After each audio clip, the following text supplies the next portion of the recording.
Racing isn't easy, but experiencing it is. iRacing puts you in the driver's seat with the industry's leading sim racing game. Drive on laser scan replicas of the greatest racing circuits from around the world. Go head-to-head against other drivers chosen by skill-based matchmaking to ensure competitive racing at every level. Compete across all your favorite series. In officially licensed cars, engineered to deliver the most accurate driving experience possible.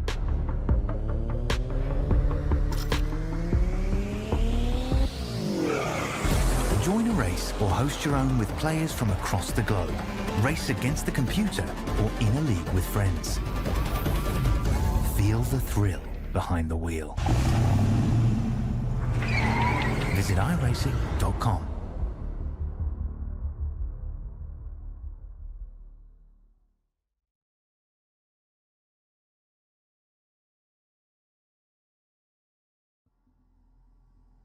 Round 5. And now you start getting into the meat and potatoes of a championship. You start talking about building up results, one after another, and we head to a circuit which I think races really well with your iRacing C-Class supercars. We're here at the Circuit de Nevers Magny-Cours, here in the centre of France, and we are stoked for what might be the first wet race on the season so far. My name's Jake Sperry here on iRacing and SimSpeed TV, joined alongside with Brady Baldwin, Jay Kennedy in the production chair for this one. And Brady, we sit at a point in the season where it's been about putting your best results on the table. The one driver who has been the most consistent so far happens to be Jared Filsell. He's been able to put the biggest points on the board. He's been able to put the championship exactly where he wants to. But when you sit down and look at this championship and look all the way down, you see that Madison Down is there in the mix, but a driver like Brody Kostecki, for example, would be someone who has an extra race in the back pocket after using a drop round last week.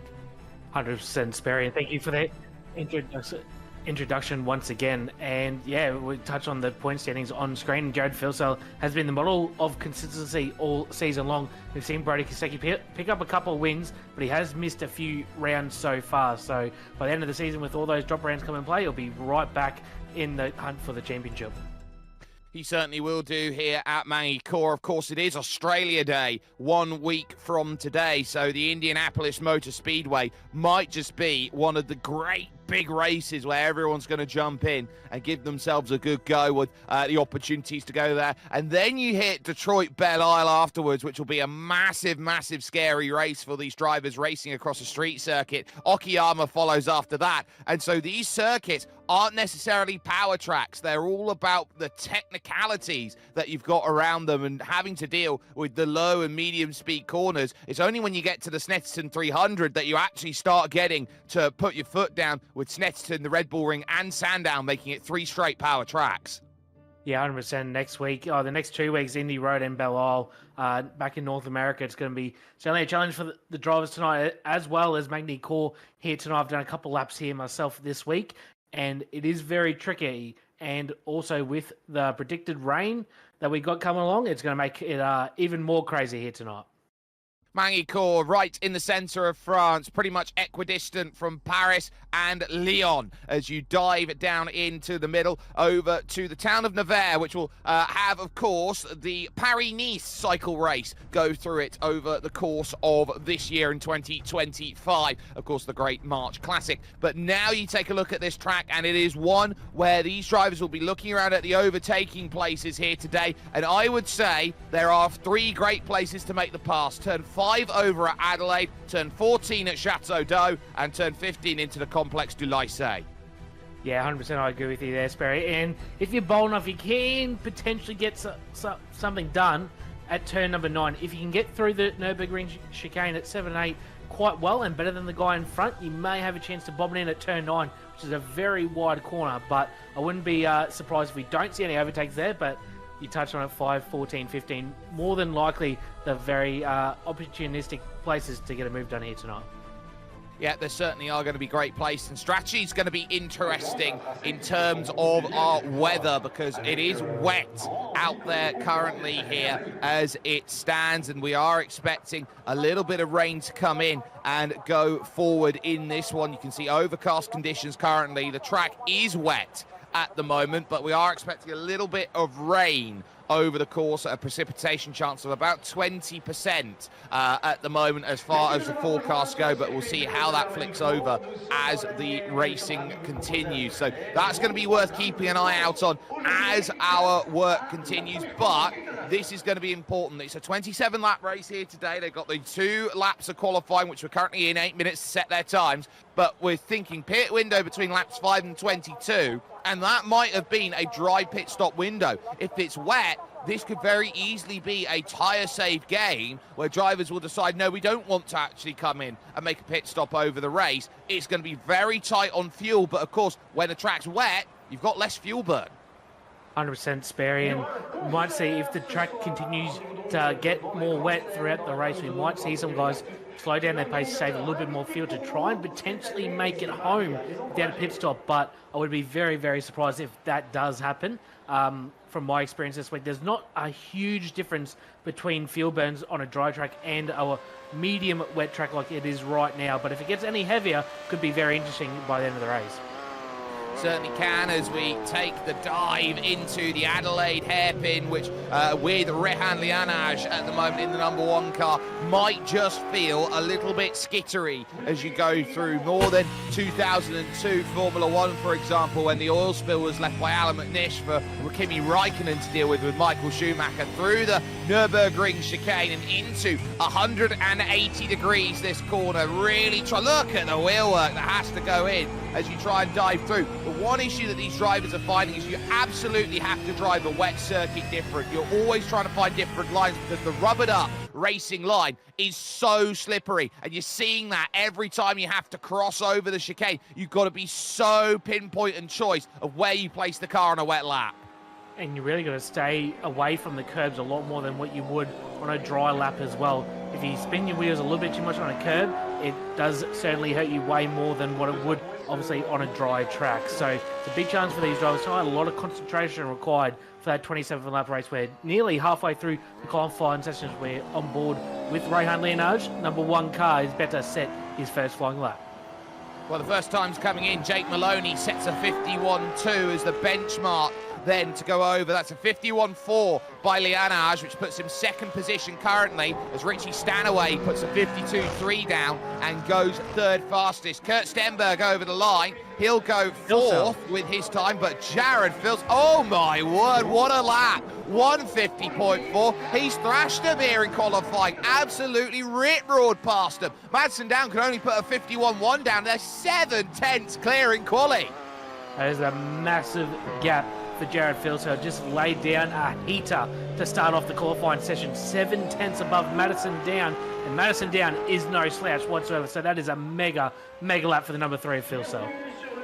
It is an absolutely magnificent lap that we've just seen from Jared, and he'll be looking at this with one more, and I wonder how much these drivers will improve getting the tyres up to temperature. This is going to be Rob Bowden in the Tank SRT car, who I think's found himself with a few troubles. This is at Chateau d'Eau, so he's trying to tiptoe it in the corner. He's just grabbed the curb on the inside. Too much steering angle put into the car there, and really a very easy spin to do at the 90-degree right to Chateau d'Eau. Yeah, very easy to do that. I've done that myself a couple of times in the few laps I did do. It's very tricky to get it pulled up down there at 14, and even if it does rain a little bit more, you get a few puddles on the inside curb there, so it'll make it even more difficult. You'll find guys using the outside line there through turn number 14. You can see the spray kicking up there behind Jake Maloney in the #4 car. In position #4, Jared Filsell, Madison Down, and Corey Preston for the first time this season finds himself in this race. And up the order in third and tied on time. But over the line, it's a 150.2. Jake Maloney has gone fastest here, and it might just be a case of who's the final driver out on circuit. It does have that sort of feel to it. Phil Sell now down because Rehan Lianaj has gone fastest now on a 49.9. Phil Sell over the line, puts a 49.8 down and goes fastest by a 1/10.5. By no means the largest margin that he's got. Kane Kugamiya now is out there on a lap hoping for something. Madison down, crossed the line. He puts himself on a 150.8, can only manage that 4th place. But Kugamiya searching. Huge disparity in the lap times at the moment. We've got about 6-7 seconds here between the top and the bottom of the order. Yeah, it's crazy, the disparity in the lap times here. Just with a little bit of water on the track makes a massive difference. And see, Phil Sell was 7/10 quicker on that first lap. Obviously pushed a lot harder on that first lap. A lot of other people like Rehan Lianaj was facing on that second lap. The margin's a lot closer, but it's still the number 3 out in front. It is still 1 minute and 4. Oh, huge kick going into 180 for Kane Kugamiya. You've got a car that is very much rear limited. All the power goes through the rear axles here. The front is there for steering, so you're always dancing about saying, what can I do? It's very easy to get understeer and oversteer, and in the rain, you are dancing the finest tightrope in this machinery. Yeah, you certainly are, and very difficult car to drive in the dry, let alone the wet. As we're on board, you'll see how much wheel work. He goes on the curb a little bit, needs to be very steady on the throttle coming out of the corner. It looks like he's got the power down very well. He's aiming to try and better that 151.2. There's a few other guys still on laps. I think Brian Borg's just finished his lap. Rob Bowden's as well trying to finish his laps. He's trying to get through. Andrew Ritchie hasn't set a lap time yet either out there in qualifying, but we are down to the final 20 seconds here at qualifying. Kugamiya over the line then and will not improve on a 51.259, so we'll stay where he is. In terms of drivers out there on a lap, Robbie Gibbs, I think, is the only driver there, but he's going to be short on time here. He's not going to get back to get himself his second qualifying lap in, so the grid will now set itself here at the Circuit de Nevers Magny-Cours, and it is a wonderful qualifying session for the championship leader and a legend when it comes to supercars battling on iRacing. Jared Phil Sell on the pole position, has Rehan Lianaj for company alongside on that front row. Second position was there for him with Jake Maloney finding himself in third, and Madison Down will be in 4th position on the grid alongside him. Following that, as we just have a little issue out there at the moment, it will be Corey Preston who will line himself up in 5th position, and then it will be Richie Stanaway in 6th. So there's the confirmation of the front row. There's the second row, all Trans-Tasman Racing, and then we'll look at 5th and 6th with Corey Preston and Richie Stanaway there. Brian Borg, he'll go from 7th position along with Kane Kugamiya, who is there in 8th place.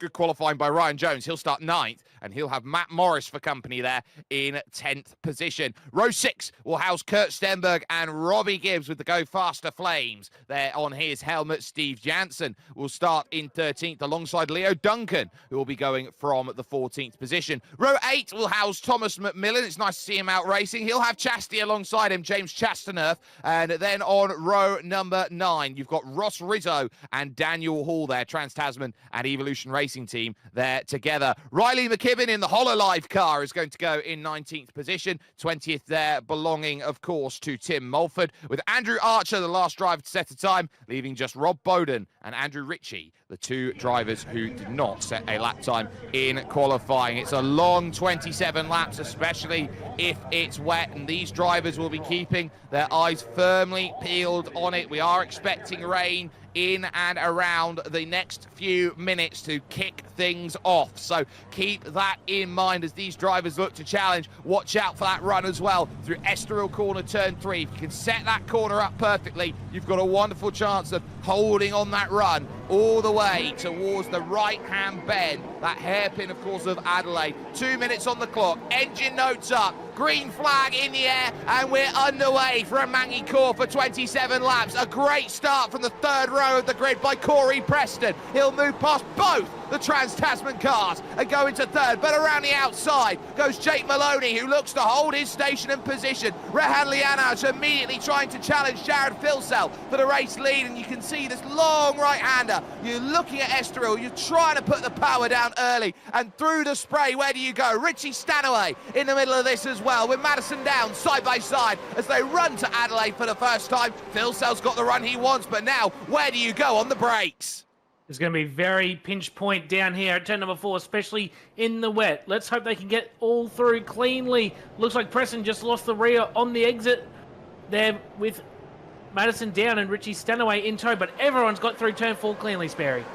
Yeah, there was a little bit of front to rear contact through the mid part of the field, but they got away with it as they still scrap side by side in places there. Preston having to deal with Richie Stanaway right behind him, and look at the big wide lines taken here into 180, trying to avoid the inside, the very slippery inside line, which is housed there. But now they look to charge up towards the Imola chicane and then Chateau d'Eau, which waits for them at the top. And there's the look, the lights flashing slightly from Richie Stanaway. He's desperate to find a way through on the opening lap, because look at the gap that's starting to form here. He needs to be brave and find a place. Looks to throw it up the inside and sliding about. He'll get through on Corey Preston with a massive kick of tail as he tries to put the power down, which gives Preston the run to the Lycée.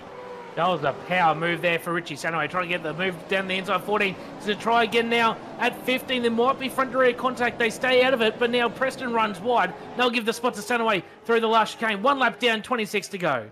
Well, it's a great move, but look at the time it's cost them. Brian Borg in a battle as well, as Robbie Gibbs will lose out to Matt Morris on the power. You have to be so tactical in the rain and pick and choose every moment. Big defence there right in the back of shot as well, between Daniel Hall and Tim Mulford for position. So everywhere you look, they are scrapping and battling, and this is what we love to see. 4 clear at the front, and everyone else looking to give the chase behind. And there is Tim Mulford out there in the number 21 car, and that's running wide there behind for Rob Bowden, and that will drop him another place because Ross Rizzo will scamper on through, and Andrew Archer waits behind. Very, very busy in the midfield, Sperry. There's a lot going on so far. It's a big move from Thomas McMillan down the inside as well on Steve Jensen at the hairpin, just in back of shot, and he'll get that move done, and Kurt Stenberg's going to try and find him. It looks like run wide there is Tim Mulford. Ran very well on the exit turn 4, but they're all still going. Yeah, a little apology from Tim Mulford over the radio. He's fine. He said, sorry about it, we'll continue. And it's so important to make sure that you are keeping things on the level. The moment you go wide, there is no grip on the outside as you rush through some of these corners. And I think we're just about to see it there in terms of grip just in front, because Kurt Stenberg's had a little half slide through the middle of the corner. Steve Jansen's held on as we look a little further back at what's going on. On board with James Chastaneuf here in 16th position. Now you can see the windscreen wipers going here. It's not the most dramatic amount of spray. It's not kicking up everywhere so that you can't see the car in front. You've got a clue, and as well, you've got to remember, right there in the middle, you've got the rain light, which they can work with. And that's a car spun on the inside, and I think, yeah, that is Leo Duncan's tradie car that's gone the wrong way round. So he'll have to try and find a way to get back going again. Yeah, it looks like he just got on the power a little bit too early. Oh, Matt Morris is off. Right rear tire on the curb, and Matt Morris has had an off as well. Just touched on it, Sperry. Fortunately, he hasn't lost too many positions by the looks, but he has had an off. He'll keep it going. He's still in behind Brian Borg, position number 10, but still a lot going on, and the rain causing the unpredictability as well. We're loving it here. We absolutely are. Morris just outbraking himself then into the Complex du Lycée. We'll take a look. That's Ryan Jones in front. Oh, you can't get much closer without completely taking the rear out of Ryan Jones. He was very lucky, was Matt Morris, that he was able to keep the car straight line and not in any forms of trouble. 1.3 gap at the front for Jared Filsels. Rehan Lianaj is looking behind at the 2 Trans-Tasman cars. 1 Jake Maloney, 1 Madison Down, who are both there and wanting to make themselves known here in this one. But Filsell now has a little bit of a gap, and we know that when Jared Filsell leads a race and he gets the gap, he is almost impossible to try and catch. Lianaj here in the unpredictable conditions will be looking around at what he can do, and he will always have the help of his dad Laz, who will always be there trying to help him and crew chief him through each and every situation. We're only on lap 3 of this race, but Jake Maloney looks very fast early on. He lost a little bit of a gap at the start to Lianaj. He's already made up that gap already and he's sitting pretty close here. I think he's just biding his time at the moment, but he looks very, very good so far. So does Madison down, and we'll have to wait another few more laps to see what Richie Stanaway's pace is like. He lost a lot of time there battling with Corey Preston at the start of the race, as Corey Preston actually runs wide, accursed him into turn number 14, runs wide, does keep the position in front of Ryan Jones, but we'll have to see if Richie Stanaway has any pace to try and potentially catch this front pack. Unfortunately for him, he's 4.5 seconds behind Madison down. Well, it's quite scant at the moment, the pace difference between the front four and everybody else. 150.5 on that last lap. So we'll take a little look here, going on through. This is Corey Preston's moment. So this is how he pushes, and yeah, he's gone right out onto the AstroTurf almost there on the right-hand side on that painted section of curb. And so you've got to be careful when you're out there, because there is limited grip when you are in that section of track, and any single section of this circuit is going to be a nightmare. So comparison of lap time, Madison down a 50.5, Richie Stanaway a 51.8, 1.3 seconds slower on that last lap. It is night and day, the time difference that you've got here as things stand. Looking at the Trans-Tasman car behind Rob Bowden at the moment. That's Ross Rizzo in 17th, looking to give chase. I do want to report that there's been a technical issue for Steve Janssen out on circuit. He's dropped, and as such, he is now a lap down on the rest of the field. One thing I did pick up as well, at the end of that lap, Rehan Lienage went wide at turn number 15. That's why he was so much slower that last time by compared to Jared Philsell. That's brought the two TTR cars of Maloney and down right back in the game as Ryan Jones on screen for DPR Racing, right in behind Corey Preston, chasing that position number 6 as Rob Bowden is actually our most positions gaining, a hard charger early on this race. He's already +6, and here's the replay of Ryan Lienage just going a little bit wide, a bit too deep into turn number 15, lost the rear end, and that's brought the two TTR cars right on his rear bumper. So he's going to be pretty busy as Madison down on screen has a big slide out of 14. Yeah, he had a pretty big moment there, did Mads, and it's very difficult because you're right down low. You're talking about, well, how much speed are you carrying through that corner? You're only carrying about 60 kilometers an hour through there, so the back just turned around there on the slippy racing line, traditional racing line. That's why the rear stepped out, and as such, Madison down, that risk of losing the group in front. 1.1, we'll take another look at this then. Through at Chateau d'Eau, the water tower corner, and he gets into the corner, and he's just too tight there through, and the tail just kicks out because he's trying to prioritise the exit as much as possible. Preston runs wide through the corner, but he picks up a good run off the exit there, does Corey, but he won't win out against Ryan Jones, who had the inside, and there is the backmarker racing car there that's going to lose out on another place. So keep an eye out on that, because that is the pass through by Riley McKibben in the HoloLive car, getting through on Andrew Archer. We'll see what happened to Archer here. Yeah, it looks like Archer coming into 15. Looks like side by side with Andrew Ritchie by the looks. Unfortunately runs wide. He's on the AstroTurf. There's no grip out there. 3 wide into the final corner, which is not advised whatsoever by myself. And unfortunately just lost a little bit. And Preston again has had another drama. He's had a few lockups and run wide a couple times in the last couple of laps, and he's done it again here off turn number 4.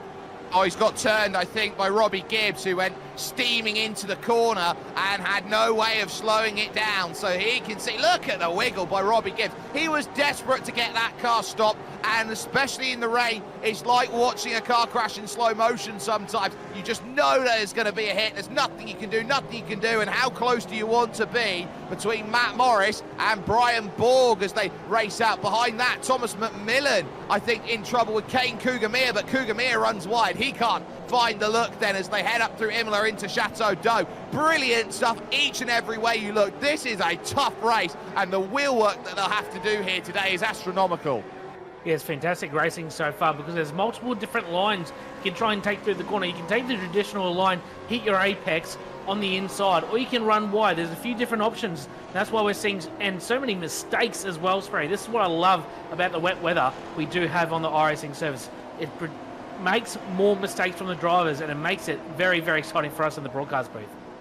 The one thing that's worth noting right now is I don't think the rain is hitting as much as maybe we are expecting. We are expecting a little bit to come in, but that, of course, when you look at a weather forecast here on iRacing, it does seem to change. So I think what we're looking at here is a wet track. It is known as lightly wet at the moment, but there is no rain falling, and in terms of the radar that we're able to see on our screens at the moment, it doesn't look like there's any rain forecast to come along, so this track's only going to get drier as it goes, as you start keeping an eye out on where you look. And this is now McMillan from defense to attack. Oh, he struggles on the slippy stuff. That's your live radar look. You can see it is just grey around the circuit. Any band of colour other than grey is rain. There's no rain coming. The most interesting thing that we'll probably see now that we do have that information is whether people can afford to go on the dry tyre at the end of the race. Will it dry out that much? We'll have to see. There's still a long way to play. We're only on lap number 6 of this race, but that's just another element of strategy into this race. Do you take the gamble and go on dries and hope it does dry out more, or do you play safe and stick on the wets? Well, the key to this track drying actually lies in the humidity. If it's a very dry day in terms of humidity, low humidity, there's a lot of space for the water to evaporate. We're at 86% humidity here today, which means there is not much room for this track to evaporate. It feels like a very wet and boggy day here in Magny-Cours, so I expect the rain or the wet track to persist for the entirety of this race is what I would predict at this moment. You look though at Brian Borg on the back of Matt Morris. It's a 3-second lead at the front of the field for Jared Filsell as things stands at the front, but now it's about finding confidence, and the confidence is going to be for these drivers. If this track does have any element dry up, it means this track's getting quicker and quicker as this race goes on, and these drivers will look to try and push the boundaries out there. Morris there in the Neuro Power car is going to start looking around and saying, you know what, I'd like to stay with Robbie Gibbs. It's looking pretty tough at the moment, but he is just about holding on to his spray track. Speaking of lap time spare, as we see McMillan go down the inside on Brian Borg at turn number 5, the Adelaide corner. He'll try and get the traction down on the exit of the corner, and looks like Brian Borg is going to concede that position down the inside, and that's another position for Thomas McMillan. He's up to P9 after starting in position number 15. Yeah, this is a wonderful bit of driving in the rain by Thomas McMillan. He is +6. Rob Bowden up 8 spaces in this race at the moment and looking to go up for a 9th on James Chastanerf if he possibly can manage it. So this is a really tough day in the office, and you look around at it, it's a tough day for tough points, some would say. And drivers looked at the rain here in terms of what we're dealing with this week and didn't necessarily want to battle, as this is Tim Mulford, who is now looking at the scrap and going, you know what's going to happen? That's going to be Leo Duncan on his inside, and as he attacks off the exit, he gets a little wiggle and loses out on position. So not exactly what he was hoping for there, but now down the hill they go, over towards the Lycée chicane, and Thomas McMillan holds his place now with Brian Borg. Straight on in the background there, Kane Gugamir goes straight on, and Kurt Stenberg picks up a freebie. We've seen a few mistakes down at turn number 15 already in this race. We've seen Rayan Lidnar's running second, making a mistake there, and another one in the background, and that will allow Kurt Stenberg up to position number 11, the wily veteran, making up spots throughout this race. But it looks like they're sort of single filing out in places, and one thing I just did notice, Ryan Jones is now right on the back of Richie Stanaway as well for position number 5. So Ryan Jones has a really good turn of pace at the moment. Richie Stanaway hasn't had the pace to try and keep up with the top for that last time by. He was about 1.2 seconds slower than Madison Down. So Richie not quite having the pace here tonight at Magny-Cours, but Ryan Jones looks very pacey indeed. Yeah, Ryan Jones looks like he's got a car underneath him. He's +3 for the day, and would love a top 5 here in the top split. As we take a look behind there from Richie Stanaway's perspective, driving through the Nürburgring chicane, battering the curbs each and either side, and running through to the 180 here, taking that long, wide line around. And this is where you're going to find life being a little bit difficult here, because the longer that they run that wide line, the more that this track's going to rubber in on the outside rather than the inside, and so you are going to see the line switch a little bit in terms of where drivers look to push, following the tracks quite nicely, then rushing about through the very good Imola chicane and up the hill in towards the highest point on what is a circuit without much elevation change here at Chateau d'Eau, and they take the run down the hill, and effectively the river run it will feel like on this one, over towards the Complexe de Lycée. And Robbie Gibbs as well is not far behind this battle either. He's up a few positions as well in this race. Didn't qualify probably where we would expect him, where probably he would have liked. He's already up +5 in this race, and he's probably looking for a bit more in behind Jones and Sanaway, and Matt Morris not far behind as well. So keep an eye on this battle for the remainder of the race. Sanaway, Jones, Gibbs, and even Matt Morris as well. Yeah, he's certainly looking for as much of a charge forward if he possibly can Ryan Jones, but Richie Stanaway hasn't been able to hold the pace the way he'd like to. They're bringing Robbie Gibbs into play. Matt Morris isn't a million miles away, and then you've got the hard-charging Thomas McMillan in 9th position. He'd want to be in the mix as well. That's the number 20 car, finding a few troubles out there. So this is Andrew Archer, I think, who has found himself pointing the wrong direction and would have to try and sorry, no, that will be the 22 car even there. Andrew Ritchie finding himself the wrong way. Archer finding his way through. 2 Andrews then tail-ending the field as things currently stand. There's still many battles throughout the field, Sperry. There's no lack of entertainment here for a Monday night. The strength of the field race. In the background still, Kurt Stenberg is battling for position number 11. He's not far off the back of this field. And Thomas McMillan, we talked about his hard charge throughout the field. He's +6. And Rob Bowden, he's actually +9 through the field for the Tank SRT machine. So he's our biggest mover so far.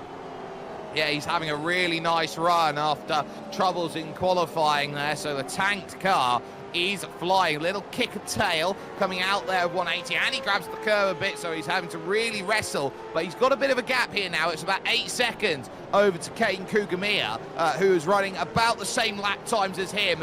Speaking of which, Kugamia, I think, is just about to go make a move here, and it's going to be on Kurt Stenberg. They're going to duel all the way down here underneath the bridge and in towards that final section. Even grass being grabbed there by Kurt Stenberg. He's got to be so careful about doing that. Kugamia on the inside, still can't quite get the move done, just about shuts the door through the final chicane and gets the pass done. That is for 11th.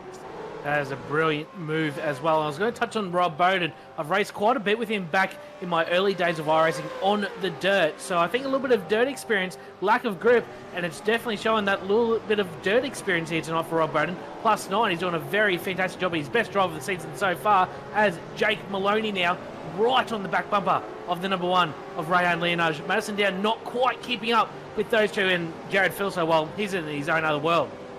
He's almost 5 seconds clear now here at the front. It doesn't matter, rain or shine. Jared Filsell is just quick with a capital Q. And now here is Jake Maloney. And that's a wide entry into the corner by Lianage. He's trying to attack off the exit. There's front to rear out there as Tim Mulford makes a pit stop. Oh, Jake Maloney's now starting to really put the pressure on the young starlet, Rehan Lianage. So this is all important in terms of how the race starts to kick on, and I wonder whether that's going to be an important change we need to keep an eye out on in terms of Tim Mulford coming in, whether he's trying something because he's so far down the order he thinks he can gain an advantage. Yeah, well, it'll be interesting to see what his lap times are for the next few laps once he comes out of the pit lane. So it'll be one thing to keep an eye on and see if anyone else blinks as well to come to the pit lane. We're only on lap number 10, about to start lap number 11 with Jared Filsell. I don't think any of these front guys will be tempted to pit quite yet, but we might see a few more guys further down the field potentially try something now that they've seen Mulford come in the pit lane.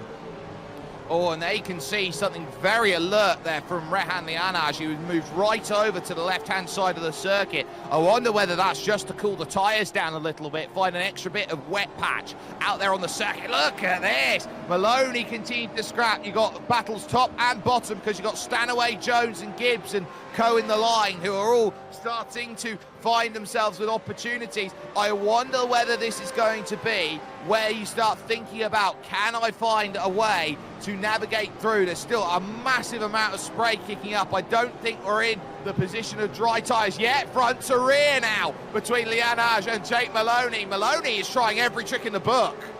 He certainly is. He's all of his experience in the V8 Supercar.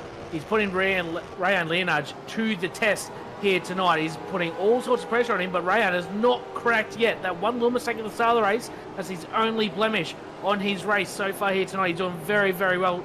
Again, very wide through turn number 9. He's trying to get the power down, but Maloney has a little step out in the rear through 9 and through 10 as well. This is some fantastic racing here so far tonight, Sperry.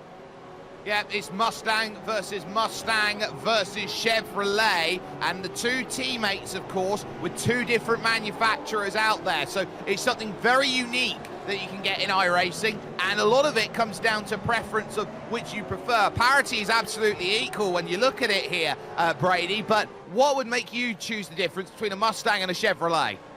Well, for me, the Camaro looks cooler, so that's why I drive a Camaro. But honestly, it's certainly preference.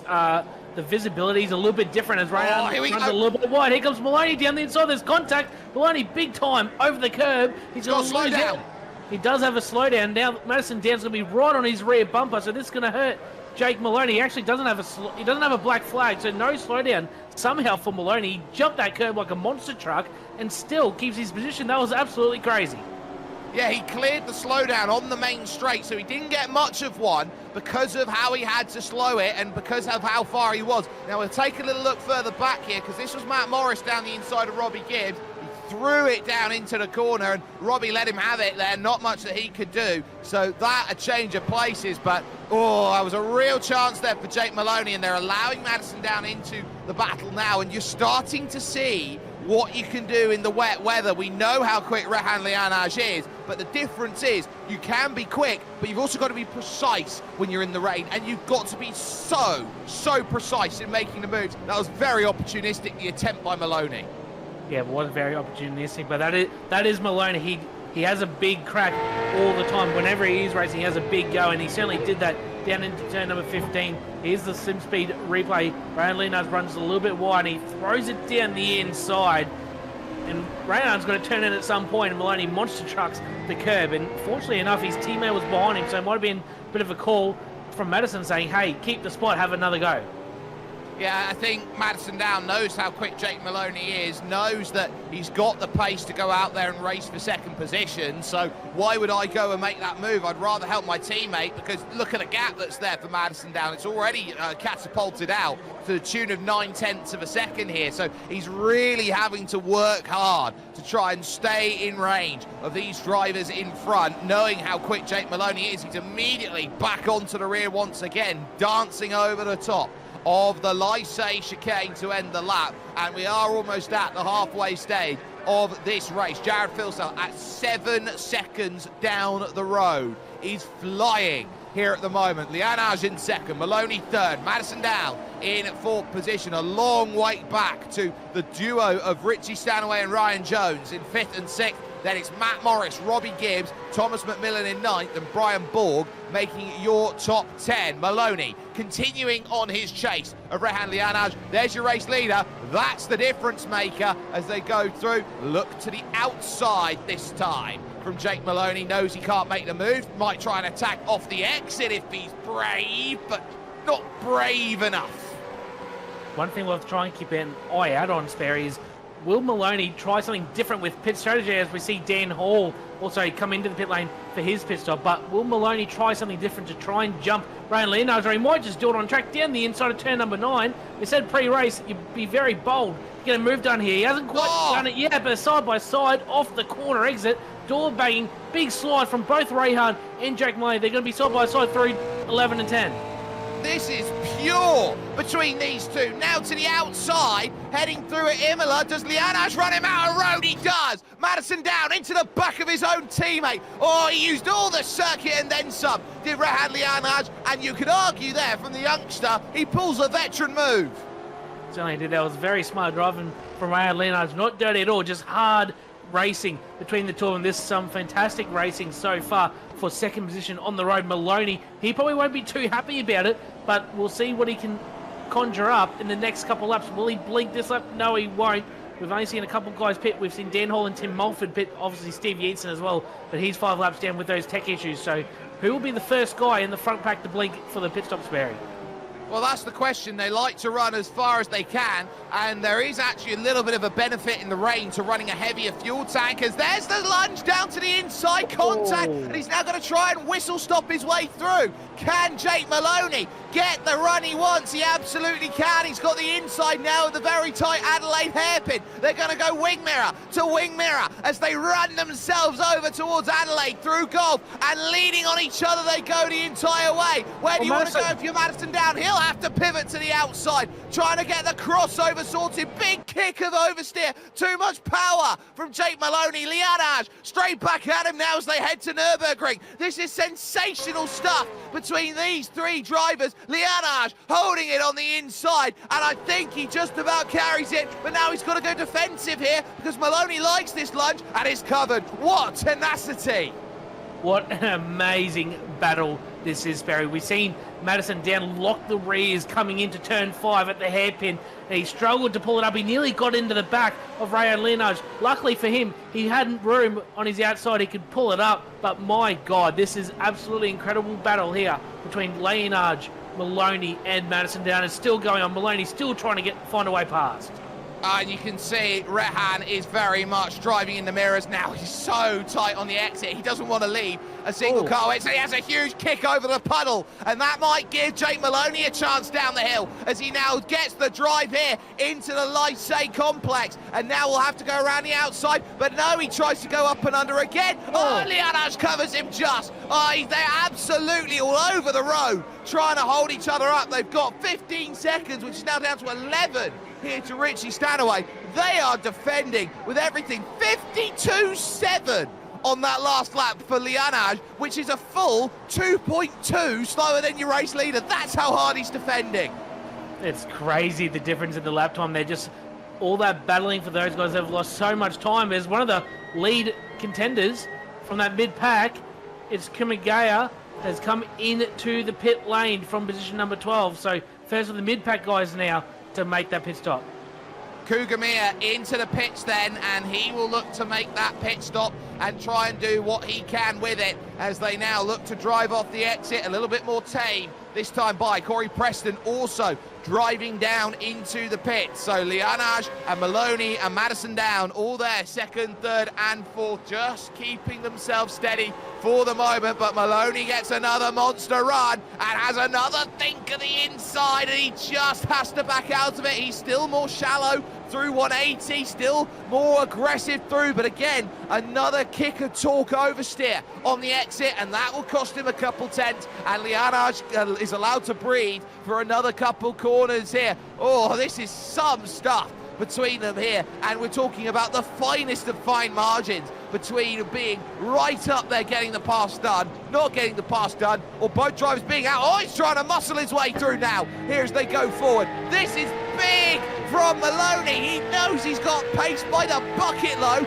and he'll be shoveling and shoveling for a way through. Down to Lysay. Oh, he almost pushed him. He almost pushed him clean off the road, straight down the inside, gives him the door and says, that's mine. Lianage doesn't give it up. He'll pit.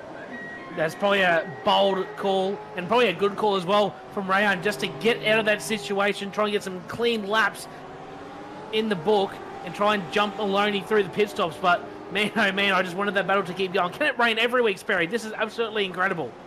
That is wonderful, wonderful battling and some great strategy calls there by Rehan Lianage. He knew that the moment that he'd have to cede that position, he would have to go and give it up because he knows the pace of those around. 10.8 in the box, Thomas McMillan in, Jake Maloney now. These are power laps that he's got to try and put together. He has got to run and absolutely charge here because there is a long, long way yet still to go. 12 laps, and 12 laps could be anything. The bulk of drivers in. We've seen Thomas McMillan jump in, Kurt Stenberg in the pits, Ross Rizzo as well.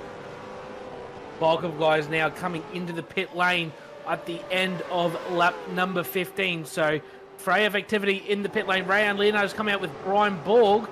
So this will be interesting because remember, Rayan will be on cold, wet tyres on a wet track. So he is not in an ideal situation whatsoever. So it'll be interesting. He'll have to try and stay in front of Brian Borg now and try and push on, as Brian Borg is actually going to get past him. That's how little grip he does have, Rayan Lianage.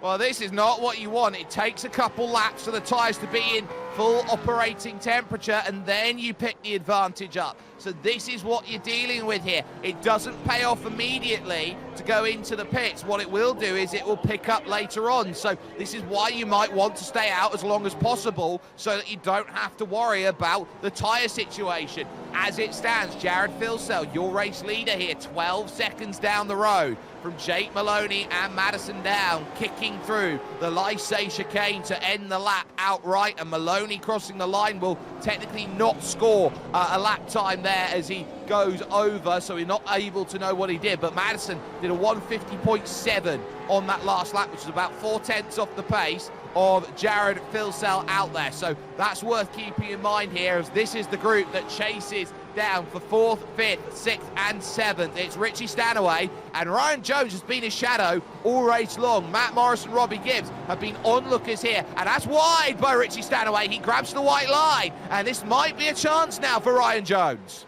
Really, not much has changed in this group. In probably the last 10 laps, he sent Matt Morris, did get the move done on Robbie Gibbs. Ryan Jones still stalking the back of the Newland Premier Racing Camaro of Richie Stanaway. He's still looking left, right, down the back straight into turn 5. Won't get anything done. Richie's a very smart operator. He's going to park the car where Ryan Jones cannot get a run. He's going to pull away out of turn 5 through turn 6, still in front. Well, it's a game of placement in the rain, and if you put the car in the middle of the road, it means you've got to do something extraordinary to make the pass, and I think that's what Richie Stanaway understands, having driven a number of seasons in the Supercars Series, so he will get a good look at what these drivers do, and out of everybody here, he's probably got the most experience in the rain, so you look around and say, well, what can he do? He knows exactly what he's got. He'll take a little bit of a replay. This might be Thomas McMillan and Kane Cougamere just coming out, and Cougamere trying to get a big up and under going through. Oh, they are dancing on the line. Absolutely sensational. Yeah, it's an awesome battle here for just outside the top 10 between McMillan and Cougamere. We'll stay on board with him. Does Cougamere get the move done down the inside at 14? Yes, he does. Down the inside, big move. It's all banging and everything between them, and what a move down the inside.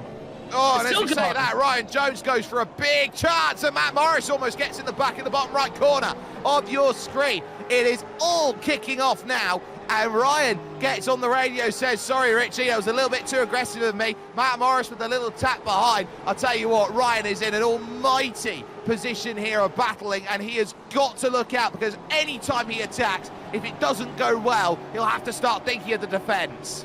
Yeah, it just looked like a minor look as Ryan Jones, big slide coming out of 3. This is through the last chicane. Cougamere, McMillan, and here's Thomas McMillan.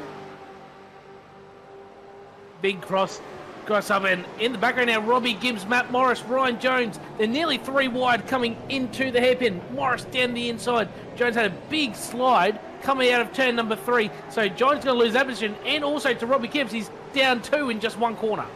He's not giving it up, though. Robbie's on the inside. He'll get that covered. Ryan's a little later on the brakes. He'll have to straight line as he goes over. That's going to be a slowdown penalty. He's got to try and serve. Robbie's going to try and throw it down the inside, but if Ryan's clever enough, he can serve the slowdown penalty, and he has done, and he's got the place off the road. So Ryan Jones keeps the place on Robbie Gibbs. He won't be too happy about that. 2 commentators, by the way, at SimSpeed TV, Robbie Gibbs and Ryan Jones. I'm sure they'll have a lovely bit of afters after the race.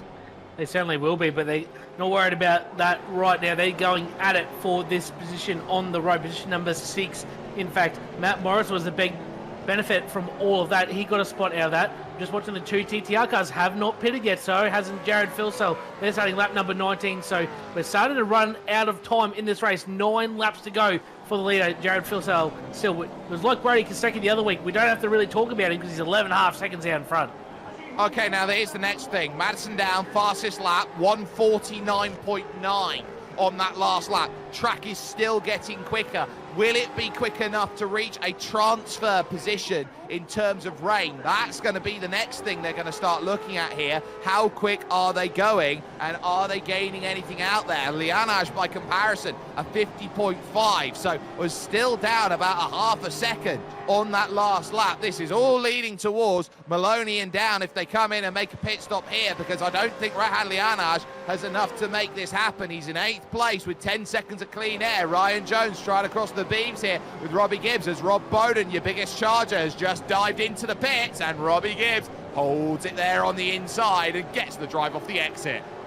One thing I did have in mind, Sperry, but looking at the pit stop times, about 11.5 seconds there for Rob Bowden, I was thinking that maybe some guys might not change tyres and keep on a warm tyre on this track and just take fuel, but I think that might end up hurting you in the latter half of the race. You might have a bit of a deficit in grip, but be interesting if anyone actually does try it throughout the race.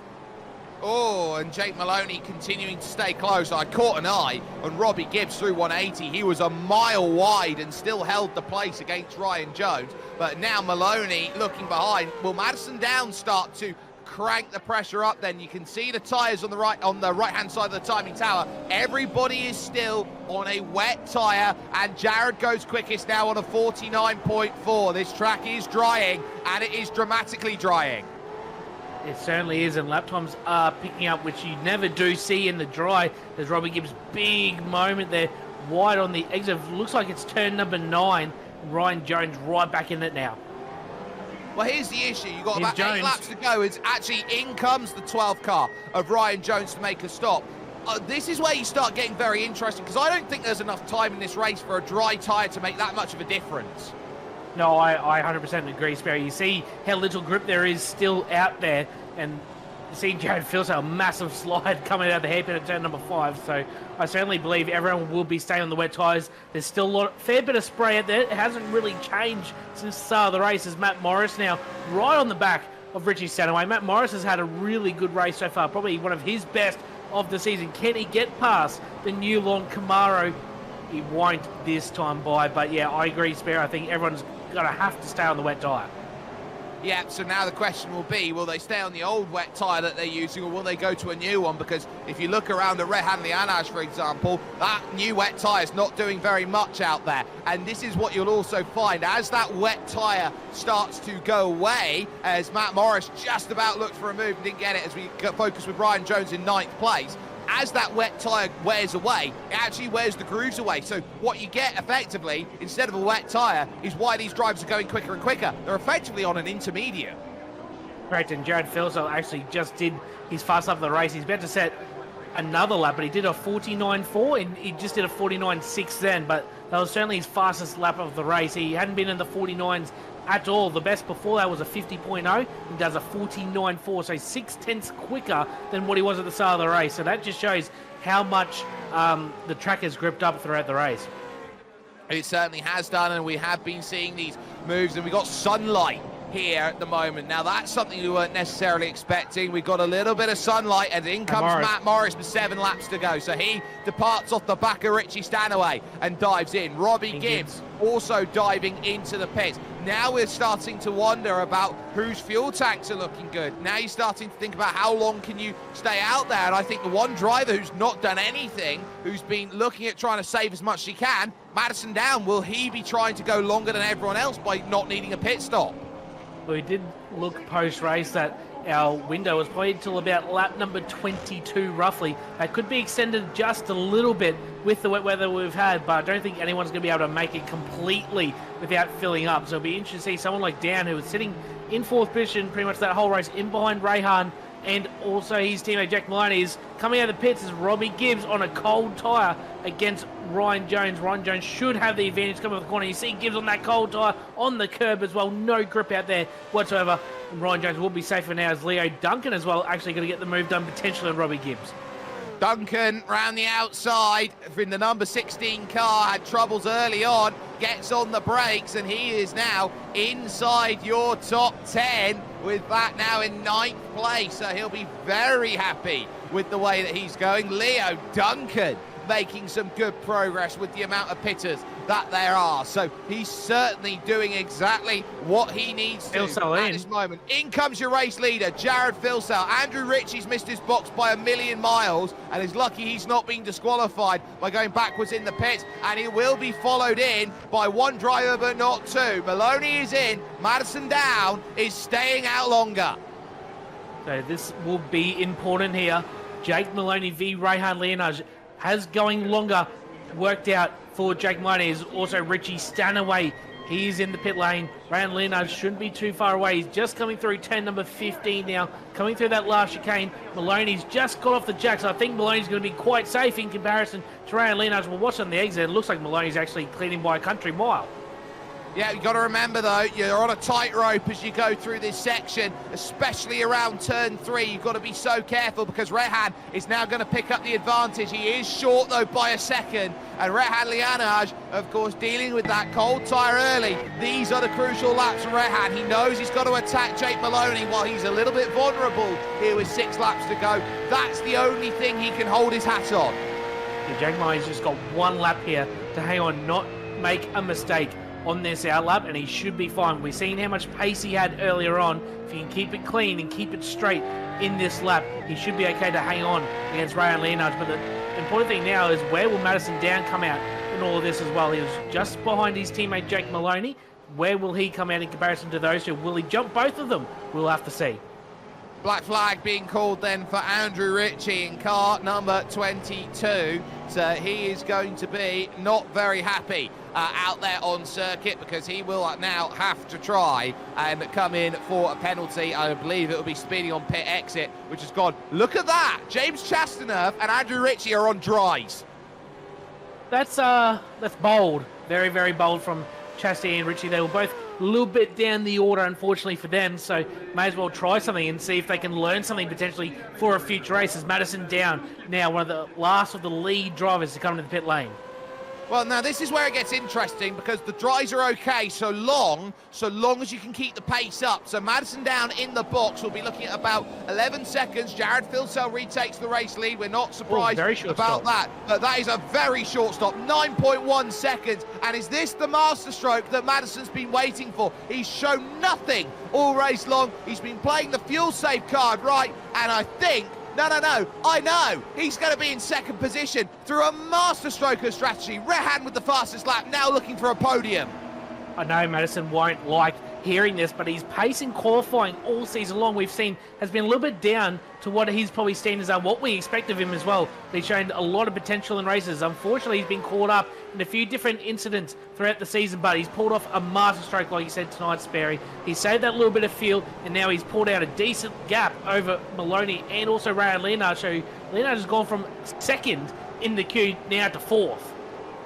Yeah, so now you're starting to think Rehan Leonage, who was doing such a wonderful job of holding up the likes of Madison Down and Jake Maloney over the course of this race. Now's got to go on the offensive and find a way to A, get to Maloney, and B, pass him with 5 laps to go for what would be an all-important podium. And we talk about points because this is a very close-fought championship out there, right up at the pointy order, right up at the very top. Someone like Rehan Leonage will be looking at his points order and saying, well, I might target a victory in this championship, but if it's not possible, I'd certainly take a top 3 or a top 5, and this is for a podium in the championship because those two Trans-Tasman drivers of Madison Down and Jake Maloney, they are top 5, top 3 fodder. Yeah, 100% they are, and every point matters, every result matters in this championship. Obviously, we do have those 4 drop rounds as well, so drivers will certainly be utilising that if they do have a bad race or 2 throughout the season, but you certainly got to make every race count through a championship like this.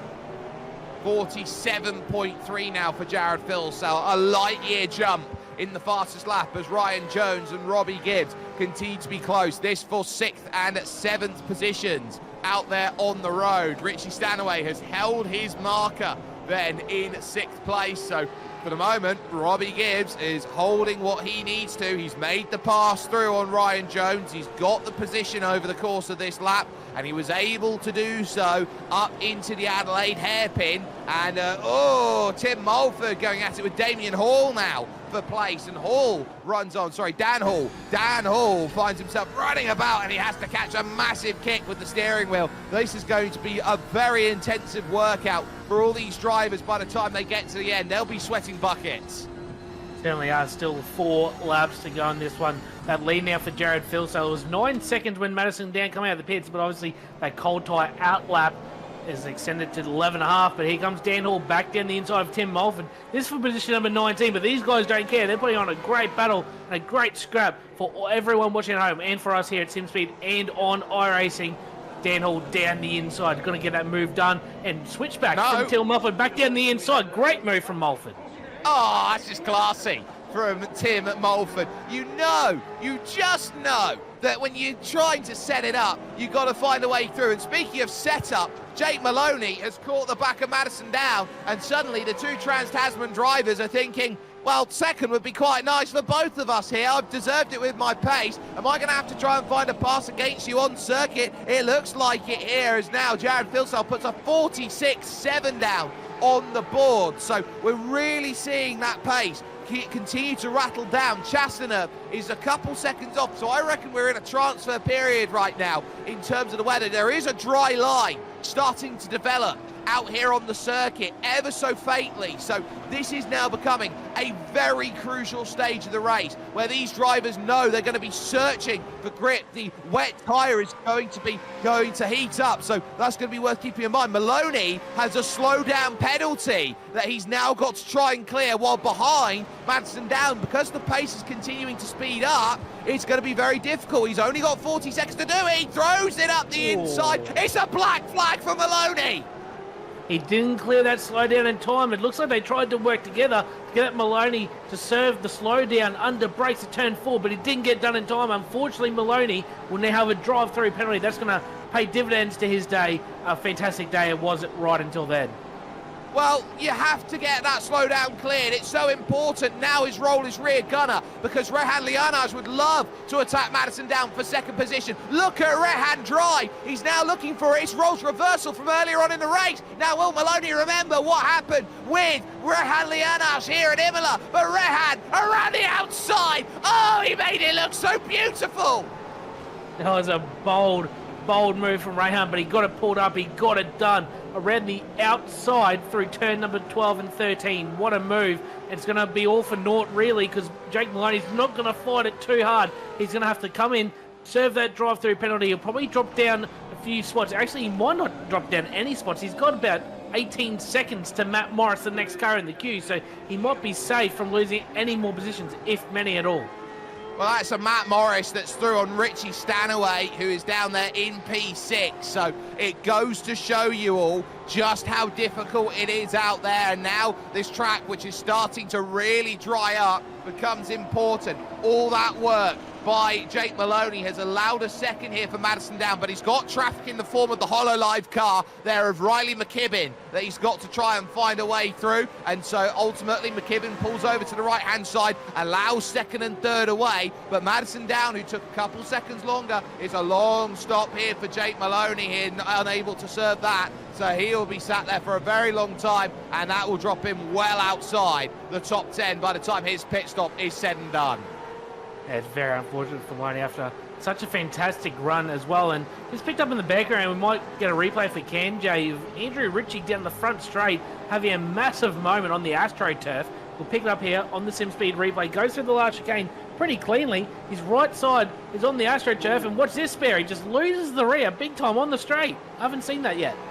That is a very unique incident out there. You don't often get to see it, but that's what happens when you try and take advantage of the track limits out there. It is very tough. There is your race leader, Jared Filsell, who is about to start his final lap of the race. It is absolutely on for the last two spots on the podium as Barney waves the white flag for Jared Filsell at the front of the field. Look behind, because Madison down, he is not safe from the young starlet in Rehan Lianaj, who is trying to put himself in another fastest lap for Jared Filsell. Rehan right on the rear, trying to find himself an opportunity, and now he'll start to think Adelaide is the best place to get it done. He's clawed a second back over the last lap, a 47.8 against a 48.7, 9/10 quicker. He's been able to deal the damage, but now as they drive through the big long right of Estoril and over through the small kink of Golf,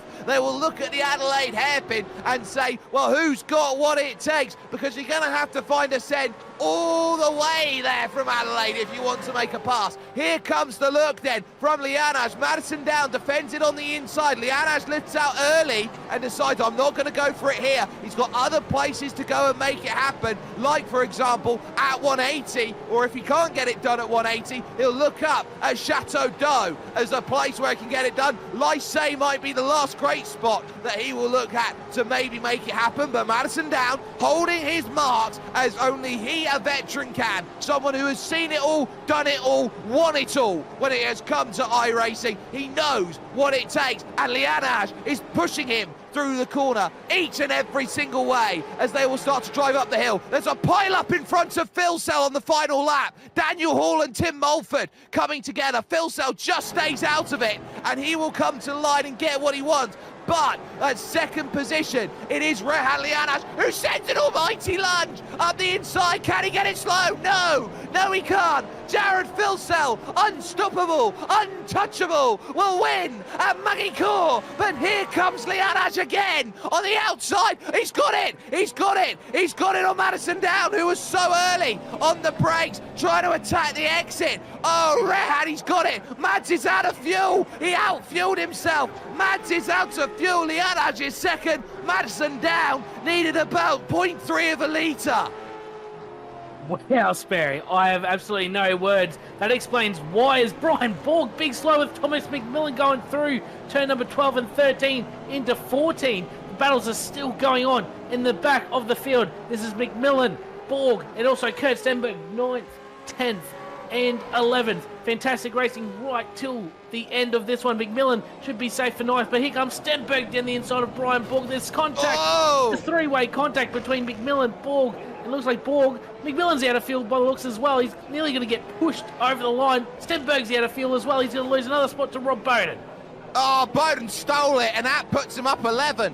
What a steal over the line for Rob Bowden. What a star he's got there. And we'll take a look here on the final lap. This is James Chastanoff, who, remember, is on the dry tyres here, and he dives himself through. Oh, he just catches the curb on the inside and just goes skittering across there, the very large runoff that they've got. So that's not brilliant there for James Chastanoff, as he will fall back and be one of the last finishers on the leading lap. We'll get confirmation of a result here on a wet to dry run, some would say, here around Magny-Cours, and Jared Filsell was nigh on untouchable here, 15 seconds clear at the front of the field. It's the largest win we have seen so far this season. Rehan Lianash will take second position after a masterful battle late on in the race. Madison Down, short on fuel, only able to manage third place. It would then be Matt Morris picking up an almighty fourth place finish, which he'll be so stoked about, with Richie Stanaway rounding out the top 5 ahead of Robbie Gibbs, Ryan Jones, Kane Kugamia. They're having a very up and down race, but managing to finish in 8th. Thomas McMillan gaining 6th to 9th. And then you've got Brian Borg, who rounds out the top 10 of the field. Rob Bowden over the page, your biggest mover in the tanked sim racing team car. He's up 11 spots from 22nd on the grid, ahead of Kurt Stenberg and Corey Preston, who had dropped 8 after 3 issues early on in the race. Leo Duncan would finish off 14th, ahead of Jake Maloney, who had a very big penalty for not clearing his slowdown out there today, and as such he falls back 12 spots. Jake Maloney would be there, of course, as James Chastanoff would be 16th position ahead of Ross Rizzo. Tim Mulford, the first of the drivers, a lap down, along with Dan Hall and Riley McKibben there, who was driving the HoloLife machine. And then you've got, of course, Andrew Archer and Andrew Ritchie, who are both 1 lap down for Backmarker Racing and Banter Alliance. Steve Jansen, 5 laps down, 2 technical issues for him, costing him a bucket load of lap time here today. But when Australia Day comes along 1 week from today, it's the Indianapolis Motor Speedway road course. It's not the easiest track to drive. I wouldn't say this is a driver's favorite, Brady, but what I would say is that it is a very tough challenge for these drivers. It's got the heavy braking zones, and you're looking around the middle sectors of the lap. You are really reliant on getting the car rotated through the middle of the corner to attack the exits. It's certainly one of the more technical circuits we do have on the calendar. It wasn't the best track in the old car, but we haven't had a bad race yet in this new generation, the Gen 3 Supercars. So it's going to be interesting how it plays out. I mean, I'd love if it rained a little bit more just from tonight. That was absolutely incredible what we witnessed tonight. But whatever we get dished up next week, I'm sure it's going to be fantastic with the caliber of drivers we'll have in the field. Well, I'm sure we'll see just how amazing that racing is in 1 week's time with us here, of course, on SimSpeed TV and on iRacing as well. This is your iRacing C-Class Supercars Series, and at the moment, we might as well start calling it the Jared Filsell Series if he can continue to find drives like that. 15 seconds over the rest of the field. He's managed to master the rain in a way that nobody else has been able to get even close to out there. It was a masterclass on how to deal with the ever-changing conditions and the difficulties that were out there. But there are some points to take away, one of which is how good is Rehan Lianaj when he's on the defense, when he's on the attack. Madison Down definitely had the pace today to go and get that second place, but needed a tiny bit more fuel in the back pocket to manage it. You're starting to get the sense that this is a championship up at the top that isn't necessarily over and done with, but is one that certainly is now leaning towards Jared Filsell's back pocket. We'll see you at Indianapolis Motor Speedway, and will it be Jared Filsell's day next week when we hit Australia Day?